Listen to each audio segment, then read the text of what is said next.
പീഡിപ്പിക്കപ്പെട്ട ഇരയ്ക്ക് സപ്പോർട്ടില്ല എന്ന അമ്മ സംഘടനയിൽ നിന്നും താങ്കൾ ഒരു ഫേസ്ബുക്ക് പോസ്റ്റ് ഉണ്ടായി. താങ്കൾക്കും ഇതേ അനുഭവങ്ങളുണ്ടായി. താങ്കൾ ആക്രമിക്കപ്പെട്ടപ്പോൾ സംഘടനയിൽ നിന്നും ആരും ഉണ്ടായില്ല.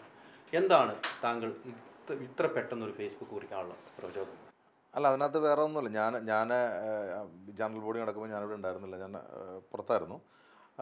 പക്ഷെ ഞാൻ വിചാരിച്ചത് ഈ ജനറൽ ബോഡിക്ക് മറ്റെല്ലാവരും പ്രതീക്ഷിക്കുന്ന പോലെ, ജനങ്ങൾ പ്രതീക്ഷിക്കുന്ന പോലെ ആ കുട്ടിക്ക് എല്ലാവരും കൂടി ഒരു ഐക്യദാർഢ്യം പ്രഖ്യാപിക്കും, എന്നിട്ട് ഒരു കോർ കമ്മിറ്റി വെച്ച് അതിനൊന്ന് പോയി ആശ്വസിപ്പിക്കാനായിട്ട് എല്ലാവരും പോകും എന്നൊക്കെയാണ് ഞാൻ വിചാരിച്ചിരുന്നത്. പക്ഷേ ഞാൻ ഇവിടെ വന്ന് എൻ്റെ സുഹൃത്തുക്കളോട് തിരക്കിയപ്പോഴാണ് അറിഞ്ഞത് അവിടെ അതൊന്നും അല്ല നടന്നത്. അതിന് പകരമായിട്ട് അവിടെ കലാപരിപാടിയും മിമിക്രിയും ഗാനമേള എന്നൊക്കെ പറയുമ്പോൾ അത് ആ കുട്ടീനെ വേദനിപ്പിക്കുന്ന സംഭവമല്ലേ, അത് ചെയ്യാൻ പാടില്ല.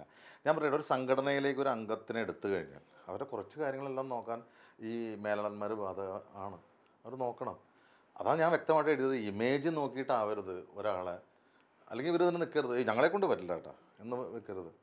കാരണം ഇവരാരെയും നേരിട്ട് വിളിച്ചാൽ കിട്ടാത്തൊരു സംഭവമാണ്. അതിലേക്കൊന്നും കിടക്കുന്നില്ല. ഒരംഗത്തിനും നേരിട്ട് വിളിച്ചാൽ ഇവരാരെയും കിട്ടില്ല, അതിൽ കിടക്കുന്നില്ല ഞാൻ. പക്ഷേ എങ്കിലും ഇവരെങ്കിലും അല്ലെങ്കിൽ ഇവരെ ആരെങ്കിലും കൊണ്ടൊന്ന് വിളിപ്പിക്കണ്ടേ. അപ്പം അതിന് ഞാൻ എൻ്റെ ഒരു അനുഭവമായിട്ട് ഞാൻ പറഞ്ഞെന്നുള്ളൂ. കാരണം ആ കുട്ടിയോട്, കാരണം എൻ്റെ അനുഭവത്തിൽ ഇതാണ്. കാരണം ഞങ്ങളുടെ എം പിയും കൂടിയാണ് പുള്ളി. അപ്പോൾ പിന്നെ അതിലൊന്നും വലിയ വിഷമിക്കണ്ട എന്ന് കാണിക്കാനാണ്. അല്ലാണ്ട് ഞാനതൊരു വിവാദമാക്കാനോ സംഘടനയ്ക്കെതിരെ ഒരു ഇത് നടത്താനോ അല്ല. നമ്മൾ ഇത്രയൊക്കെ പ്രതീക്ഷിച്ചിട്ടുള്ളൂ. പക്ഷേ അത് നടന്നില്ല, അതിനുള്ള വിഷമം. ഈ ഒരു നീതി ലഭിക്കാതെ വന്നപ്പോൾ, ഇപ്പം ഇരയ്ക്ക് നീതി ലഭിക്കാതെ വന്നപ്പോൾ താങ്കളെപ്പോലെയുള്ള ആളുകൾ, താങ്കൾക്ക് നീതി ലഭിക്കാത്ത സന്ദർഭമുണ്ടായി.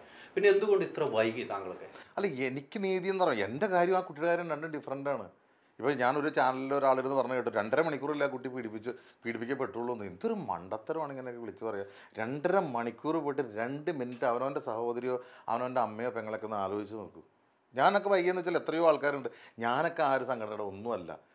ഞാൻ ആ സമയത്ത് ഞാനൊരു അവധിപ്പെട്ടിരിക്കുകയായിരുന്നു. അല്ലെങ്കിൽ എന്നെക്കൊണ്ട് കഴിയാവുന്ന രീതിയിൽ എന്തെങ്കിലും ഞാൻ ചെയ്തു തന്നെ. പക്ഷേ ഈ എത്രയോ മേലാളന്മാരുണ്ട് ഇതിനകത്തൊക്കെ, എത്രയോ പേരുണ്ട്. കേരളം ഒന്ന് പറഞ്ഞാൽ ഒരു സ്റ്റേറ്റ്മെൻറ്റ് ഇവിടെ കേരളം ധരിക്കുന്ന ആൾക്കാരുണ്ടല്ലോ. ഞങ്ങളുടെ അസോസിയേഷനിൽ 2 MP യും 2 MLA ആണ് ഞങ്ങൾക്കുള്ളത്. സുരേഷ് ഏട്ടൻ വർഷങ്ങളായിട്ട് വരുന്നില്ല, പോട്ടെ. പക്ഷേ എന്തുകൊണ്ട് ഇതിനകത്തൊക്കെ സ്ട്രോങ് ആയിട്ട് വരുന്നില്ല എന്നുള്ളതാണ്. ആരും ഒന്നും പറഞ്ഞില്ല. പിന്നെ അവിടെ ബാബുരാജ് എന്തിനു പറയുന്നു? പക്ഷെ ഇതങ്ങനെയല്ല. ഇത് ഞാൻ വെച്ചാൽ നമ്മൾ എവിടെ പോയാലും ആൾക്കാർ ജനറൽ ബോഡി കഴിഞ്ഞല്ലേ, ശാപ്പാടും കഴിച്ചു, അപ്പോൾ നമ്മളെ കൊണ്ട് കഴിയുന്നത് ഓക്കെ, ഇതാണ് എൻ്റെ അവസ്ഥ, പിന്നെ ഇതിക്കുള്ള എന്ത്, ഇത്ര ഉള്ളൂ ഞാൻ ഉദ്ദേശിച്ചുള്ളൂ. ഈ ജനറൽ ബോഡിയിൽ ഇപ്പോൾ താങ്കൾ എഴുതിയേക്കുന്നത് ഭക്ഷണം കഴിച്ച് പിരിയുന്നു, മിമിക്രി, ഗാനമേള, ഇത്രയും ഒരു സംഭവം ഉണ്ടായിട്ട് ഇവർ ചർച്ചയ്ക്ക് എടുക്കാതെ വന്നപ്പോൾ ഒരു സ്ത്രീ സമൂഹത്തിൽപ്പെട്ട ആരും അവർ പ്രതികരിച്ചില്ല. അതാണ് ഞാൻ പറയുന്നത്. ഇപ്പോൾ അവിടെ ഞാൻ മനസ്സിലാക്കിയിടത്തോളം ഗീതവും രമ്യയും മറ്റേ റിമ കല്ലിങ്കിലൊക്കെ ഉണ്ടായിരുന്നു. പക്ഷെ അവിടെ എങ്ങനെയാണെന്നറിയാം, അവിടെ ആർക്കൊന്നും പറയാൻ പറ്റില്ല. ഇവരെ അവിടെ ഇപ്പോൾ ഉദാഹരണത്തിന് ഇപ്പോൾ ഞാൻ കയറിയതിനും പറയണം നീ ചെയ്യാതിരുന്ന ഭാഗ്യം അത് എന്നൊക്കെ പറഞ്ഞിട്ടുള്ളൊരു ഒരു ഒരു ഒരു കോമഡി രീതിയിലേക്ക് കാര്യങ്ങൾ പോകും. പക്ഷെ അതല്ലല്ലോ, എല്ലാത്തിലും ഹാസ്യം കൊണ്ട് ഓട്ടടയ്ക്കാൻ പറ്റും. അല്ല, ഞാൻ ചോദിക്കുന്നത് ഈ ഹാസ്യം കൊണ്ട് എല്ലാത്തിനും ഓട്ടടയ്ക്കാൻ പറ്റില്ല. നമ്മൾ ചില കാര്യങ്ങളിലും നമ്മൾ പ്രതികരിക്കണം. ആ പ്രതികരിക്കണം 2-3 ദിവസം കഴിഞ്ഞിട്ട് കാര്യമില്ല. ഞാൻ പറയട്ടെ, ഇപ്പോൾ ഞാനൊരു മറിച്ചൊരു ചോദിച്ചു, അവിടെ ഒരു മരണം നടന്നതിന് ശേഷമാണ് ഈ മേലാളന്മാർ ആരെങ്കിലും മരണം കിടന്നതിന് ശേഷം നടക്കുന്നൊരു ജനറൽ ബോഡിക്ക് അവിടെ ഒരു ഇതുപോലെ ഗാനമേളയും നിങ്ങളൊന്ന് പാടൂ, ഒരാളെ കൊണ്ട് പാടിച്ചു, പാട്ടറിയാത്ത ആൾ പാടുന്നു, മിമിക്രി ചെയ്യാത്ത ആൾ ഡാൻസ്, അങ്ങനെ അതൊക്കെ ഒരു എന്താ, പുറത്തെ ആൾക്കാർ കാത്തിരിക്കുകയല്ലേ. ഈ ഒരു നടപടി കാലങ്ങളായിട്ട് തുടർന്നു പോകുന്ന നടപടി തന്നെയാണ്. അല്ല, അത്രയൊക്കെ പറ്റുള്ളൂ. അല്ല, ഞാൻ പറയട്ടെ, ഇതിനകത്തുള്ള എല്ലാ അംഗങ്ങളും വളരെ പാവങ്ങളാണ്. നിങ്ങളൊന്ന് ആലോചിച്ച് നോക്കൂ. ഒരു വർഷത്തിലൊരിക്കൽ ഈ ആൾക്കാരൊക്കെ കാണാൻ, പ്രധാനപ്പെട്ട നടന്മാരെ കാണാനൊക്കെ വരുന്നവരാണ് അതിനകത്ത് ഭൂരിപക്ഷവും. ഞാൻ ഒരു കാര്യം പറയുന്നു, കാരണം ഇതിനകത്ത് പങ്കെടുക്കാത്ത ആൾക്കാർ അത് ഈ കുട്ടിക്കുള്ളൊരു എന്താ പറയുക, ഒരു അനുകമ്പയായിട്ട് കൂട്ടിക്കോളൂ. നിങ്ങൾ പങ്കെടുക്കാത്ത ആൾക്കാർ ലിസ്റ്റ് എടുത്തോളൂ, അവരുടെ പൂർണ്ണ പിന്തുണയാണ് തീർച്ചയായിട്ടും ആ കുട്ടിക്കുണ്ട് എന്ന് കൂട്ടിക്കോളൂ. താങ്കൾ ഉൾപ്പെടെ, ഞാൻ ഉൾപ്പെടെ കൂട്ടിക്കോളൂ. ഇനി ആ പിന്തുണയായിട്ട് മുന്നോട്ട് പോകും തീർച്ചയായിട്ടും. പിന്നെ എന്താ ഈ പറയുന്നത്? ആ കുട്ടിക്കുണ്ടാവുന്ന എല്ലാ പ്രശ്നങ്ങളിലും ഇടപെട്ട് പോലീസ് കേസ് മുതൽ എല്ലാ കാര്യവും ഞാൻ കാര്യം ചോദിക്കട്ടെ, ഈ കുട്ടിയെ ഓരോ പ്രാവശ്യം വിളിക്കും, കാരണം ഞാനൊരു വക്കീൽ, എനിക്കറിയാം. ഓരോ പ്രാവശ്യം വിളിക്കുമ്പോൾ ഈ പോലീസ് ചോദിക്കുന്ന ചോദ്യങ്ങൾക്കൊക്കെ മറുപടി പറഞ്ഞ് അതിൻ്റെ ഒരു അവസ്ഥ നിങ്ങൾക്ക് അറിയാമോ? ആരെങ്കിലും ഒരു മാനസികമായിട്ട് സപ്പോർട്ട്, ഒരു 4 പെൺകുട്ടികൾ ആരെങ്കിലും കൂടി പോയി കഴിഞ്ഞാൽ അതിന് സമാധാനം ഉണ്ടാവില്ലേ? ഞാൻ അതൊക്കെ ചോദിക്കുന്നത്. ഇതൊന്നും നമ്മൾ പറയേണ്ടതല്ല, പറയാണ്ട് ഇവർ ചെയ്യേണ്ടതാണ്. ഇനിയിപ്പോൾ പറഞ്ഞേ പറ്റുള്ളൂ എന്ന് പറഞ്ഞാൽ എന്തെങ്കിലും ചെയ്യാൻ പറ്റും? ഈ ഇരയായ ഈ പെൺകുട്ടിയുടെ കൂടെ നിൽക്കുവാൻ ഈ സ്ത്രീ സമൂഹം തയ്യാറാവുന്നില്ല. അങ്ങനെ തയ്യാറാകാൻ വേണ്ടി അവരൊരു കൂട്ടായ്മ ഉണ്ടാക്കുന്നത് അത്യാവശ്യമല്ലേ? താങ്കളെ പോലെ ഇങ്ങനെ വിട്ടു നിൽക്കുന്നവരും അല്ലല്ല, അങ്ങനെയല്ല. അതായത് ഞാൻ പറഞ്ഞില്ല, എല്ലാവരും ബേസിക്കലി ഈ ഭയങ്കര പാവങ്ങളാണ്. അതായത് അവർക്ക് അഭിനയമല്ലാതെ മറ്റൊരു തൊഴിൽ അറിയില്ലാത്ത ആളുകളാണ് അധികം. അത് ആലോചിച്ച് നോക്കും. നമ്മളൊക്കെ ആണെങ്കിൽ വേറെ എന്തെങ്കിലുമൊക്കെ ആയിട്ട് ഇനി ഒന്നുമില്ലെങ്കിൽ ഒരു കോടതിയിലെങ്കിലും ഒരു ഉടുപ്പൊക്കെ ഇട്ട് പോയി ഇരിക്കാമെന്ന് വിചാരിക്കുക. അതല്ലാത്ത എത്രയോ പേരുണ്ട്. അപ്പോൾ അവരെ സംബന്ധിച്ചിടത്തോളം ഇങ്ങനെയുള്ള ആൾക്കാരുടെ മുമ്പിൽ വെച്ചിട്ട് ഒരു ചോദ്യം ചോദിക്കാനോ അല്ലെങ്കിൽ അതിനൊരു മറുപടി പറയാനോ അവർക്ക് പറ്റില്ല. അതുകൂടി മനസ്സിലാക്കണം. ഈ സഹോദരിയോട് സ്നേഹമില്ലാത്തതുകൊണ്ടല്ല, അവരെല്ലാവരും എന്താ പറയുക, അവർ നിസ്സഹായരാണ് അവിടെ. മറിച്ചൊരു ശബ്ദം നമ്മൾ പ്രതീക്ഷിച്ചിരുന്നത് ഗണേശേട്ടൻ്റെയൊക്കെ ആയിരുന്നു. ഗണേശേട്ടനാണ് എപ്പോഴും അതിനകത്ത് എന്തെങ്കിലുമൊക്കെ കാര്യങ്ങൾ പുതുതായിട്ട് ആവിഷ്കരിക്കുകയൊക്കെ ചെയ്യുന്ന ആൾക്കാർ പുള്ളിയാണ്. പക്ഷെ പുള്ളി എനിക്കറിയില്ല എന്താ പറ്റിയെന്നൊക്കെ. അപ്പോൾ അങ്ങനെയുള്ള ഒരു സംഭവത്തിൽ ഇതാണ് കാരണം ഇവരെ മുഖത്ത് നോക്കിയിട്ട് പറയാനായിട്ടുള്ള അവസരങ്ങൾ ഉണ്ടാവില്ല, പറയാൻ പറ്റില്ല. അവസരം ഇതൊരു ജനാധിപത്യ രീതിയിലുള്ള സംഘടനയല്ലല്ലോ, അതറിയില്ലേ. നമ്മളൊരാളെ തിരഞ്ഞെടുത്താലല്ലേ നമുക്ക് മറ്റുള്ളവരോട് കടപ്പാടുണ്ടാവുള്ളൂ. ഇപ്പോൾ ഞാൻ താങ്കളെ ഒരു പ്രസിഡൻ്റായിട്ട് തിരഞ്ഞെടുത്താൽ താങ്കൾ തീർച്ചയായിട്ടും എൻ്റെ ഒരു കാര്യത്തിന് ഒരു ഫോൺ ചെയ്യാനുള്ള ബാധ്യസ്ഥനാണ്. ഇവിടെ അങ്ങനെയല്ല. ഇവിടെ നമ്മൾ സ്ഥിരം ഇങ്ങനെ ഒരാൾ ഇങ്ങനെ ഇരിക്കുകയല്ലേ. ഇത് മാറേണ്ടതല്ലേ? അല്ല, മാറേണ്ടതാണ്. അത് ഞാൻ പറഞ്ഞത്. ഇപ്പോൾ ഞാനൊരാൾ മാത്രം വിചാരിച്ചുകൊണ്ട് കാര്യമാവില്ല. അല്ലെങ്കിൽ അതിന് 100 ചോദ്യങ്ങൾ ചിലപ്പോൾ വേറെ വരും. ഞാൻ ആരൊക്കെ ശരിയാണ്. പക്ഷേ ഇതൊക്കെ കാലക്രമത്തിൽ മാറും. ഇവിടെ എല്ലാം മാറിയിരിക്കുന്നു. ഇവിടെ സിനിമയിൽ നിന്ന് മാറി ഇപ്പോൾ നമ്മൾ ഹാർഡ് ഡിസ്കിലേക്ക് വന്നില്ലേ. ഫിലിമിൽ നിന്ന് മാറി ഹാർഡ് ഡിസ്കിലേക്ക് വന്നു സിനിമ. അപ്പോൾ പിന്നെ ഇതെല്ലാം മാറും. ഞാൻ ചോദിക്കട്ടെ, ഇനി ഇതിൽ വലിയൊരു സംഭവം എന്ത് വരാൻ അമ്മയ്ക്ക് കിടക്കുന്നു? ഞാൻ ചോദിക്കുന്നതാണ്. സ്വന്തം സഹോദരി അല്ലെങ്കിൽ നമ്മുടെ സ്വന്തം കൂടപ്പിറപ്പ് അല്ലെങ്കിൽ നമ്മൾ അത്രയധികം എന്നൊരു കുട്ടിക്ക് ഇങ്ങനെ ഒരു സംഭവം ഉണ്ടായിട്ട് പ്രതികരിച്ചില്ലെങ്കിൽ ചെറിയൊരു സംഘടന എടുത്ത് നോക്കൂ നിങ്ങൾ. അവർ പ്രതികരിക്കുമല്ലോ. ഞാനൊരു സംഘടനയെ ഇനി പേരെടുത്ത് പറഞ്ഞില്ല, അവർ പ്രതികരിക്കുമല്ലോ. അവരെ കൊണ്ട് ചെയ്യാൻ പറ്റുന്ന അവർ ചെയ്യുമല്ലോ. ഇത് പിരിച്ചുവിടേണ്ടതല്ലേ ഏറ്റവും അത്യാവശ്യം? നിലവിലെ സാഹചര്യത്തിൽ അമ്മ എന്നൊരു സംഘടന വേണ്ട എന്നല്ലേ ഏറ്റവും നല്ലത്? അതിപ്പോൾ ഗണേശേട്ടൻ്റെ ലെറ്ററിൽ അങ്ങനെ ഞാൻ കണ്ടു. അല്ലല്ല, അതൊക്കെ അവർ പറയാനായിട്ട് കാരണം അവരൊക്കെ എക്സിക്യൂട്ടീവ് കമ്മിറ്റി മെമ്പേഴ്സാണ്. ഇതിന് വേണ്ടി കുറേ ബുദ്ധിമുട്ടിയ ആൾക്കാർ തുടങ്ങുന്ന സമയത്ത് അവർക്ക് പറയാൻ തീർച്ചയായിട്ടും യോഗ്യതയാണ്. എനിക്കൊന്നും പറയാൻ യോഗ്യതയല്ല. അമ്മ എന്നുള്ള സംഘടന എന്തായാലും നശിക്കില്ല, അത് ഞാൻ ഉറപ്പിച്ച് പറയാം. അമ്മ എന്നുള്ള സംഘടന അങ്ങനെ മുന്നോട്ട് പോകും. പക്ഷേ അതിൻ്റെ പല ചേഞ്ചസും വരാം. സംഘടന തീർച്ചയായിട്ടും ഉണ്ടാവും. കാരണം അതിനു വേണ്ടി കഷ്ടപ്പെട്ട കുറേ ആൾക്കാരില്ലേ. ഈ കോടികളൊക്കെ ഉണ്ടാക്കി വെച്ചത് ഇവരൊന്നുമല്ല, അതിന് കഷ്ടപ്പെട്ട കുറേ ആൾക്കാരുണ്ട്, നമ്മുടെ സൂപ്പർ സ്റ്റാറുകളുടെ അടക്കം. അപ്പോൾ അവരെല്ലാം ഈ പറയുന്ന പോലെ അവർ നിശബ്ദരായിരുന്നതും അവരുടെ നിസ്സഹായാവസ്ഥയായിരിക്കാം എന്നാ എനിക്ക് പറയാനുള്ളൂ. അപ്പോൾ ഈ തലപ്പത്തിരിക്കുന്നവരൊന്ന് മാറിയാൽ ഈ സംഘടന നല്ല രീതിയിൽ മുന്നോട്ട് പോകുന്നത് താങ്കളുടെ? അല്ല, തീർച്ചയായിട്ടും അങ്ങനെയാണല്ലോ. ഇപ്പം ഞാനാണ് തലപ്പത്തിരിക്കുന്നത്. ഇന്ന് നമ്മൾ ചർച്ച ചെയ്യേണ്ടത് ഈ കുട്ടിക്കുണ്ടായിരുന്ന പ്രശ്നം ഇതാണ്. ഇന്നത്തെ നമ്മുടെ ചർച്ച. ഇത് നമ്മൾ എന്ത് തീരുമാനം എടുക്കണം, പറയൂ, അഭിപ്രായം പറയൂ എന്നാണ് ഞാൻ ആവശ്യപ്പെടുക. അതിന് പകരം അവിടെ പാടാൻ അറിയാവുന്നവരാരെങ്കിലും വരൂ, പാടൂ, ആരാണ് മിമിക്രി ചെയ്യാന്നുള്ള വരൂ എന്ന് പറയുമ്പോൾ മാറിയില്ലേ? ഇത് കൊണ്ടുപോകുന്നത് ആരാണ്? ആ കോമഡി സ്റ്റൈലിൽ തന്നെ പോകുന്നു. എല്ലാം അങ്ങനെ തന്നെ, അവനവൻ്റെ കാര്യത്തിനും അങ്ങനെ തന്നെ വരുമെന്ന് കൂടി ഇതൊക്കെ പെട്ടെന്ന് കാര്യങ്ങളിലേക്ക് കിടക്കും. ഇനി നമ്മൾ ഈ ഇരയെ ആക്രമിക്കപ്പെട്ട സംഭവമായിട്ട് പല വിവാദങ്ങൾ ഉയർന്നു വരുന്നു, പല പേരെ ചോദ്യം ചെയ്യുന്നു. ഉടൻ തന്നെ ഇത് പിടിക്കേണ്ട ഒരു സാഹചര്യം എത്തുമെന്നാണ് നമുക്ക് മനസ്സിലാക്കാൻ കഴിയുന്നത്. അങ്ങനെ വന്നു കഴിഞ്ഞാൽ ഈ സംഘടന ഇത്രയും നാളും സപ്പോർട്ട് ചെയ്തവരെ പ്രതി ആകുന്നെങ്കിൽ ആകാതിരിക്കട്ടെ എന്നാണ് എല്ലാവരും പ്രാർത്ഥന. ആകുകയാണെങ്കിൽ ഈ അമ്മ സംഘടന പിരിച്ചുവിടുന്നതായിരിക്കും ഏറ്റവും നല്ലത്. അല്ല, അങ്ങനെ ഈ തലപ്പത്തിരിക്കുന്നത് പിരിച്ചുവിടുന്നതായിരിക്കും ഏറ്റവും നല്ലത്. അല്ല, അങ്ങനെ നമ്മൾ എന്തോ ഞാൻ പറയട്ടെ, നല്ല കാര്യങ്ങളും ചെയ്യുന്നില്ലേ. 5000 രൂപ വെച്ച് കൈനീട്ടം കൊടുക്കുന്നു, ഇൻഷുറൻസ് അല്ല ആയിക്കോട്ടെ. പക്ഷെ അതുകൊണ്ട് ജീവിക്കുന്ന കുറേ ആൾക്കാരുണ്ടെങ്കിൽ അത് മനസ്സിലാക്കണം. ഈ എല്ലാ സിനിമാക്കാരും നിങ്ങൾ ഈ പറയുന്ന പോലെ അവർ ഭയങ്കരമായ റിച്ച് ഒന്നുമല്ല. അപ്പോൾ അത് സംഘടന ഒരിക്കലും പിരിച്ചുകൊണ്ട ആവശ്യമില്ല. അവരുടെ പോളിസി തെറ്റായിപ്പോയി, അല്ലെങ്കിൽ ആ കൂട്ടമെടുത്ത തീരുമാനം തെറ്റായിപ്പോയി എന്നുള്ളതാണ്. നമ്മളിപ്പോൾ തുടക്കം മുതൽ ഇപ്പോൾ വരെ എക്സിക്യൂട്ടീവ് കമ്മിറ്റിയിൽ വലിയ മാറ്റമൊന്നുമില്ല, മനസ്സിലായില്ലേ? അപ്പോൾ അതൊക്കെ മാറിക്കഴിഞ്ഞാൽ തന്നെ ചിന്താഗതിക്ക് മാറ്റം വരും. അതല്ല, പക്ഷെ എന്നാലും ചിന്താഗതിക്ക് മാറ്റം വരണം. എൻ്റെ കൂട്ടത്തിലൊരാൾക്ക് വിഷമിച്ചാൽ അത് ഞാൻ ഈ ഘട്ടത്തിൽ സിദ്ദിഖിനെ എടുത്തു പറയാൻ ആഗ്രഹിക്കുകയാണ്. നടൻ സിദ്ദിഖിനെ അദ്ദേഹം കാണിച്ചതിന് അദ്ദേഹം ആ പോലീസ് സ്റ്റേഷനിലൊക്കെ ചെന്ന് നിൽക്കുന്നത് എനിക്ക് കണ്ടു. അതിന് ഒരു ആത്മാർത്ഥയുടെ അംശം ഉണ്ടെന്ന്. കാരണം എന്തെങ്കിലും ആയിക്കോട്ടെ, ഞാൻ കിടന്നപ്പോഴും അദ്ദേഹം വന്നു. അപ്പോൾ അങ്ങനെയുള്ള ആൾക്കാരുണ്ട്. നമ്മളെല്ലാവരും കാടടച്ച് വെടിവെക്കുന്നില്ല. പക്ഷേ ഞാനീ പറഞ്ഞില്ല, ഇപ്പോൾ ഗണേശേട്ടനിലൊക്കെ നമ്മൾ വളരെയധികം, കാരണം പുള്ളി എല്ലാ കാര്യങ്ങളും വെട്ടിത്തുറന്ന് പറയുന്ന ഒരാളാണ്. അദ്ദേഹത്തിന് രാഷ്ട്രീയവും സിനിമയും ഒരേപോലെ കൊണ്ടുപോകാൻ കഴിയുന്ന ഒരാളാണ്, മനസ്സിലായില്ലേ? ഇപ്പോൾ മുകേഷ് ഏട്ടനൊക്കെ പറ്റിയതെന്ന് വെച്ചാൽ മുകേഷ് ഏട്ടൻ രാഷ്ട്രീയത്തിൽ പുതിയ ആളാണ്, അതുകൊണ്ട് ഉള്ളതായിരിക്കും. പക്ഷേ നമ്മളതിൽ നിന്നൊക്കെ പ്രതീക്ഷിച്ചതിന് വിപരീതമായി അതിൻ്റെ ഒരു വിഷമം. ഈ രാഷ്ട്രീയവും സിനിമയുമായിട്ട് ഒരുമിച്ച് കൊണ്ടുപോകുമ്പോൾ രാഷ്ട്രീയത്തിൽ മാറി ഉള്ള ഒരു തലപ്പത്തിരിക്കുന്നതല്ലേ എപ്പോഴും നല്ലത്? അല്ല, ഞങ്ങളങ്ങനെയല്ലല്ലോ വിചാരിച്ചത്. ഇപ്പം എൻ്റെ വീട്ടിൽ നിന്ന് എൻ്റെ ചേട്ടൻ പ്രധാനമന്ത്രിയാകുമ്പോൾ ഞാൻ എന്താ വിചാരിക്കണം? അമ്മോ എന്നല്ലേ, അങ്ങനെ എല്ലാവരും വിചാരിച്ചു. പക്ഷെ ആ പ്രതീക്ഷ പോലെ നമുക്ക് കിട്ടുന്നില്ല. അതാണല്ലോ കിട്ടുന്നില്ല. ഈ പുതിയതായിട്ട് സ്ത്രീ സംഘടന രൂപീകരിച്ചല്ലോ, പുതിയതായിട്ട് സ്ത്രീകളുടെ സുരക്ഷണം ആവശ്യപ്പെട്ട് സംഘടന രൂപീകരിച്ചു, സിനിമയിൽ നിന്ന് ഉള്ളവർ തന്നെയാണ്. ഇവർക്കൊരു പൊതുവേദി കൊടുക്കുവാൻ ഈ അമ്മ പോലത്തെ സംഘടന തയ്യാറാകണ്ടേ? ഇവർക്കൊരു പൂർണ്ണ പിന്തുണ കൊടുക്കുന്നു എന്ന് ഇവർ പറയുന്നു, വാക്കാൽ പറയുന്നുണ്ടെങ്കിലും കൊടുത്തതായിട്ടും നമുക്ക് കാണുന്നില്ല.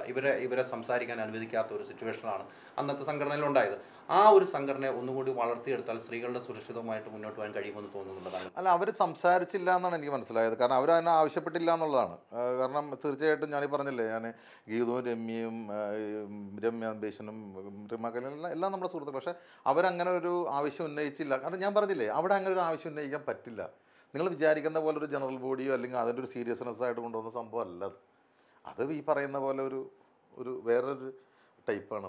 ഈ സംഘടനയിൽ നിന്ന് ആകെ സസ്പെൻഡ് ചെയ്ത ഒരാളുമാണ് ഞാൻ, അതറിയില്ലേ? എന്നെ മാത്രമാണ് സംഘടനയിൽ നിന്ന്, ഈ മലയാള സിനിമ സംഘടനയിൽ നിന്ന് പുറത്താക്കിയ ഒരാളാണ് ഞാൻ. അതൊക്കെ എന്താ പറയുക, എന്നിട്ട് അതെല്ലാം ഇപ്പോൾ തെറ്റാന്ന് പറയുന്നില്ലേ? ഇപ്പോൾ വർഷങ്ങൾക്ക് ശേഷം അതെല്ലാം തെറ്റായി പോയി എന്ന് പറയുന്നില്ലേ? തീർച്ചയായിട്ടും. അപ്പം എല്ലാം കഴിഞ്ഞില്ലേ? പിന്നെ എന്തുകൊണ്ട് ഇവർ ഒരു തീരുമാനം എടുക്കുന്നത് ആരോടും ആലോചിക്കാതെ കൂട്ടുത്തരവാദിത്വം ഇല്ലാതെയല്ലേ ഇവർ തീരുമാനം എടുക്കുന്നുണ്ട്? അവർ എക്സിക്യൂട്ടീവ് കമ്മിറ്റി തീരുമാനിക്കുന്നുണ്ടല്ലോ, തലേ ദിവസം അവർ കൂടുന്നുണ്ടല്ലോ, അപ്പോൾ അതിൽ തീരുമാനങ്ങൾ എടുക്കുന്നുണ്ട്. ആ ഒരു തീരുമാനത്തിലാണ്. പിന്നെ അവർക്ക് ആരെല്ലാം വെക്കണം അവരെയൊക്കെ അവർ വെക്കുന്നുണ്ട്, അവർക്ക് ഇഷ്ടമുള്ളവർ വെക്കുന്നു. അതാണ് ഈ പറഞ്ഞത്. അത് തന്നെ നമ്മൾ വിനയനെ സസ്പെൻഡ് ചെയ്തിട്ട് ഇപ്പൊ തിരിച്ചെടുത്തു ഈ തവണത്തെ ജനറൽ ബോഡി മീറ്റിംഗിൽ തീരുമാനം. പക്ഷെ അതൊക്കെ ഇവരുടെ ഒരു ഇരട്ടത്താപ്പ് നയമായിരുന്നു എന്ന് തോന്നുന്നുണ്ടോ? ഇപ്പൊ ഈ പ്രശ്നങ്ങൾ വന്നപ്പോൾ വിനയനെ കൂടെ നിർത്താൻ വേണ്ടിയാണെന്ന് തോന്നുന്നുണ്ടോ താങ്കൾക്ക്? ഞാനതിനെക്കുറിച്ച് പറയാൻ ഞാൻ ആളല്ല. പക്ഷേ ഞാൻ പറയട്ടെ, നമ്മൾ ഈ പണ്ടൊക്കെ നമ്മളൊരു എന്തെങ്കിലും ചെയ്ത് കഴിഞ്ഞാൽ 2 തലമുറ കഴിഞ്ഞിട്ടൊക്കെ കിട്ടുള്ളൂ. ഇപ്പം അപ്പം കൊടുക്കാമല്ലേ? ഇതൊന്നും ഞാൻ പറഞ്ഞു, ഒരാളുടെ തൊഴിൽ മുടക്കുക അല്ലെങ്കിൽ ഒരാളെ കുറിച്ചിട്ട് അതൊന്നും ചെയ്യരുത്, അതൊന്നും നല്ലതല്ല. നമുക്ക് പറയാണ്ടെങ്കിൽ നേരിട്ട് പറയാം, മുഖത്തോക്കി പറയാം, അല്ലെങ്കിൽ നീ ചെയ്ത് ശരിയല്ലടാന്ന് പറയാം. അല്ലാണ്ട് അതിന് പുറകെ പോയി പണിത് അതിനുവേണ്ടി ഉറക്കം നിന്ന് അവനെങ്ങനെയെങ്കിലും പാര വയ്ക്കണം, അവൻ്റെ പടം കളയണം, അവനങ്ങനെ വിടരുത്, അതൊക്കെ തെറ്റല്ലേ? അവരൊക്കെ അനുഭവിച്ചിട്ടുണ്ട്, അനുഭവിക്കും. ഇനിയും കണ്ടുകൊണ്ടിരിക്കും നമ്മൾ. ഇങ്ങനെ ഒരു എതിർപ്പ് ഇനിയും വന്നാൽ താങ്കൾ അത് ശക്തമായി മറ്റുള്ളവരുടെ കൂടെ നിൽക്കും? എന്നെ കൊണ്ട് പറ്റാവുന്ന രീതിയിലെല്ലാം ഞാൻ നിന്നിട്ടുണ്ട്, ഞാൻ നിൽക്കുകയും ചെയ്യും. ഞാൻ അന്ന് പക്ഷേ ഞാൻ സംഘടനയ്ക്ക് അഗൈൻസ്റ്റ് അല്ല, ഞാൻ ഇവർ ചെയ്ത നല്ല കാര്യങ്ങൾക്കല്ല. പക്ഷേ എന്നെ വിഷമിപ്പിക്കുന്ന ഒരേ ഒരു സംഭവം ഇതാണ്. കാരണം എന്തുകൊണ്ട് അങ്ങനെ ഒരു കോമഡി രീതിയിലേക്കുള്ളൊരു കാര്യത്തിലേക്ക് ജനറൽ ബോഡി പോയി? അപ്പോൾ അതിന് പല ന്യായങ്ങളും പറയും. ഞങ്ങൾ പിന്നെ എന്ത് ചെയ്യണമെന്നല്ല, ചെയ്യണം. താങ്കൾ ഇതുമായിട്ട് സംസാരിച്ചിരുന്നു?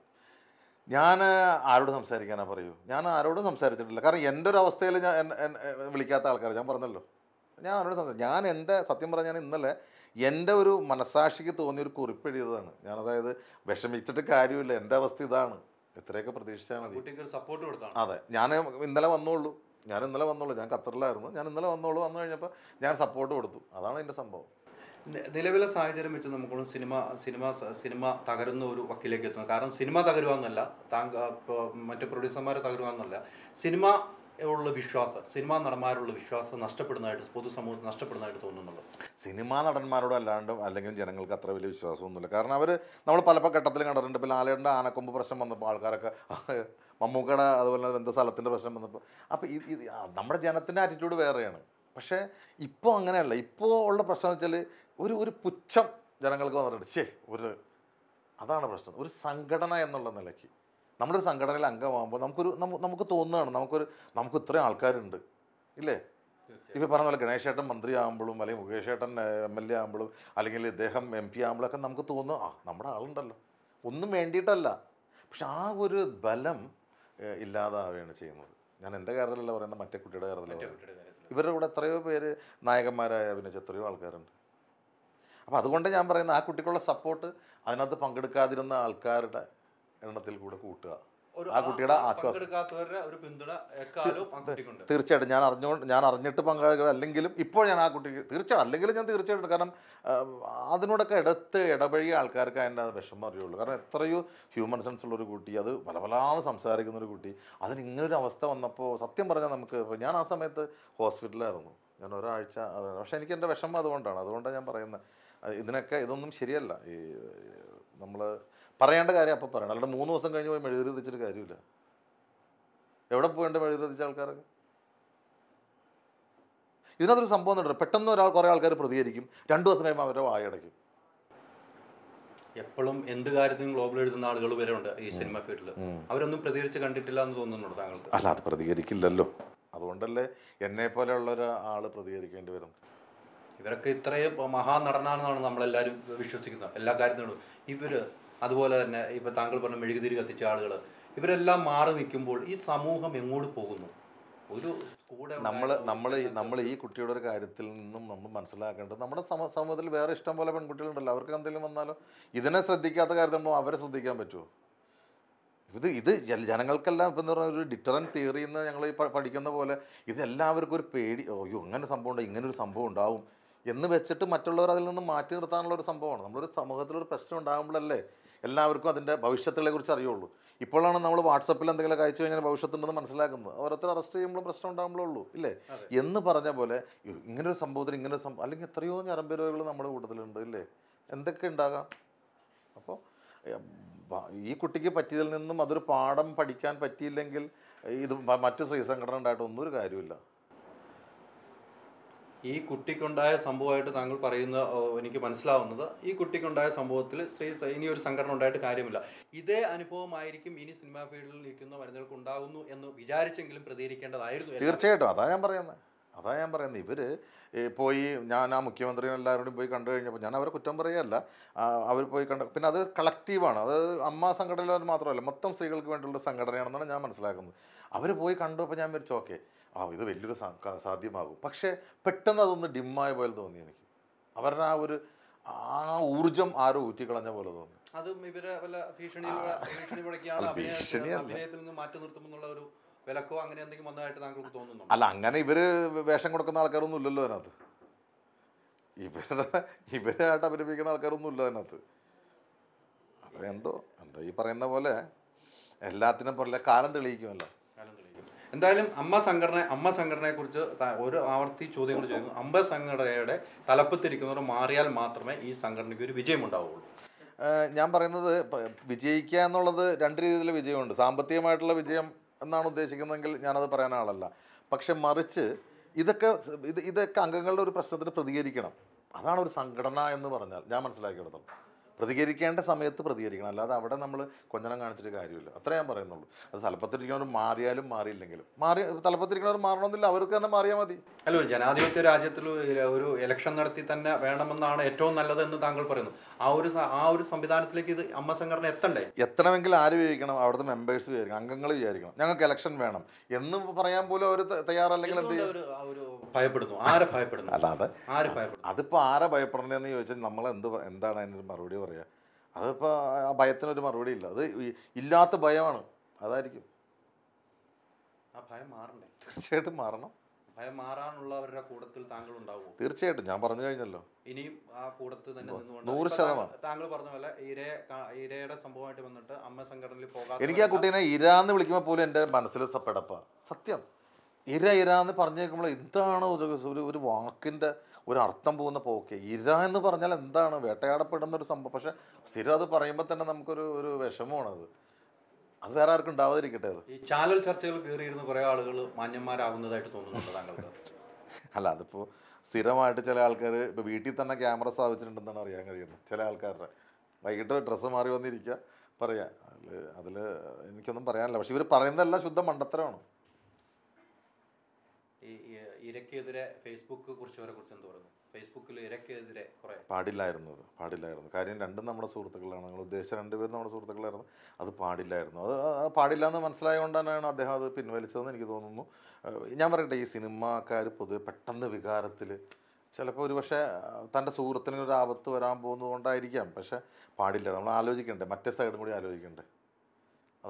ആലോചിക്കാതെ കുറച്ചതാണ്.